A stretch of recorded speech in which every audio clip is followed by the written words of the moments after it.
ভয়ংকৰ বানৰ বাবে জনতাৰ হাহাকাৰ অৱস্থা। উজনি অসমৰ ৩খন জিলাৰ জনতাৰ দুখ দুৰ্দশাৰ অন্ত নাই। কিন্তু দিছপুৰত বলিয়া বানক লৈও ৰাজনীতি।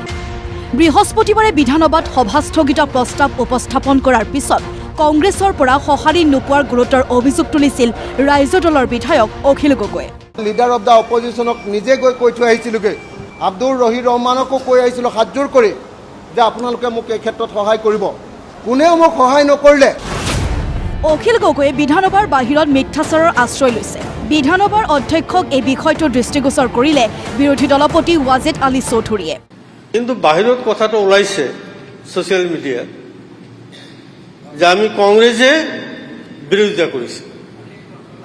আমিতো ছাৰ তেওঁৰ পক্ষত উঠি পেলাই থিয় হৈ পেলাই আপোনাক কৈছিলোঁ যে 2 মিনিট ক'বলৈ সুযোগ দিয়ক, ৰিকুৱেষ্ট কৰিছোঁ আপোনাক। কিন্তু কথাটো বেলেগ ধৰণৰ কৰিছে যে কংগ্ৰেছে তেওঁৰ এইটো বিৰোধিতা কৰিলে। এই কথাটো আপোনাৰ দৃষ্টিগোচৰ কৰিলোঁ। মুঠৰ ওপৰত অখিল গগৈৰ ভূমিকাত একেবাৰে নাৰাজ কংগ্ৰেছ দল।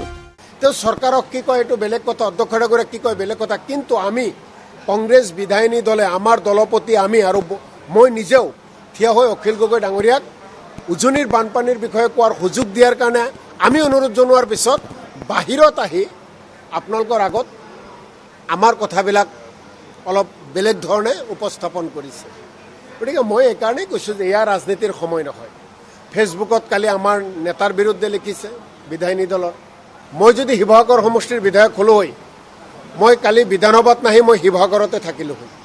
কাৰণ শিৱসাগৰত মুখ্যমন্ত্ৰী ডাঙৰীয়া আছিল, উজনি অসমত গাৰ্জেন মিনিষ্টাৰসকল আছিল, জলসম্পদ বিভাগৰ মন্ত্ৰী আছিল, ডিজাষ্টাৰ মেনেজমেণ্ট ডিপাৰ্টমেণ্টৰ মন্ত্ৰী আছিল। গোটেই কামখিনি তেওঁলোকেই কৰিব, তেওঁলোকৰ নিৰ্দেশতে প্ৰশাসনে সকলো কৰিব।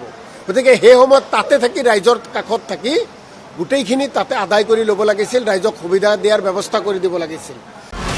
বিৰোধী কংগ্ৰেছৰ পিছত সাহসীয় দলৰ ক্ষোভ বিধায়ক অখিল গগৈৰ বিৰুদ্ধে।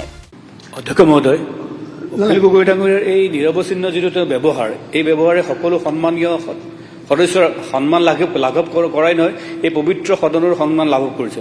আমি তেওঁৰ বিৰুদ্ধে গৰিহণা প্ৰস্তাৱ আনিব পাৰোঁ নেকি? বিধানসভাৰ বাহিৰত অখিল গগৈয়ে আগবঢ়োৱা বক্তব্যৰ বিৰুদ্ধে অধ্যক্ষক ব্যৱস্থা গ্ৰহণৰ আহ্বান সংসদীয় পৰিক্ৰমা দপ্তৰৰ মন্ত্ৰী পীযুষ হাজৰিকাৰ। ছাৰ এইটো ছাৰ মোকো একিউজ কৰিছে। মইতো ছাৰ তেনেকুৱা কওঁ, আমি বিধানসভাখন নিয়ম মতে চলিব লাগে বুলি কওঁ। তেওঁ সদায় অনিয়মৰ মাজেৰে যায়। নিয়মৰ কথা ক'লে তেওঁ আমাক গৈ বাহিৰত বেয়াকে একিউজ কৰে। এইটো ছাৰ এটা সিদ্ধান্ত ল'ব লাগে। অখিল গগৈয়ে বিধানসভাৰ বাহিৰত কি মন্তব্য দিছে সেয়া বিধানসভাৰ বিচাৰ্যৰ বিষয় নহয়। বিধানসভাত এই কথা স্পষ্ট কৰি দিলে অধ্যক্ষ ৰঞ্জিত কুমাৰ দাসে। সামাজিক মাধ্যমৰ লগত কি কথা কয় নকয় সেইটো অসম বিধানসভা দাবদ্ধ নহয়। গতিকে তাৰপিছত বাহিৰত কি কয় কওক, সেইটো লৈ পেলাই আমি কথা পাতিব নালাগে। কিন্তু বৃহস্পতিবাৰে সভা স্থগিতৰ প্ৰস্তাৱ উপস্থাপনৰ সময়ত অখিল গগৈয়ে চকী মেজৰ ওপৰত উঠি যি ধৰণৰ প্ৰতিবাদ কৰিছিল সেই লৈ কঠোৰ হ'ল বিধানসভাৰ অধ্যক্ষ। অখিল গগৈৰ প্ৰতিবাদৰ ভিজুৱেল ৰাজহুৱা কৰাৰ নিৰ্দেশ অধ্যক্ষ ৰঞ্জিত কুমাৰ দাসৰ। তেখেতে মোক বহুবাৰ অনুৰোধ কৰিছিলে, আনকি মোৰ ইয়াৰে ওচৰত আহি পেলাই যোৱাকালি ওচৰত আহি পেলাই আপোনাৰ ৰেকৰ্ডিং দেখিলে গম পাব, ওচৰত আহি পেলাই কৈছিলে জাষ্ট মোক ছাবজেক্টটো ৰেষ্ট কৰিব দিব লাগে। মই তেখেতক 2 মিনিট 46 ছেকেণ্ড কোৱাৰ পিছত মই তেওঁক হস্তক্ষেপ কৰিছোঁ।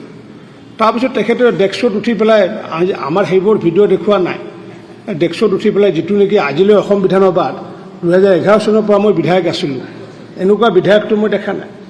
মইতো আজি মোৰ সচিবক মই আজি আহ্বান জনাম যে এই ভিডিঅ'টো ৰিলিজ কৰি দিব লাগে, অসমৰ মানুহে জানক।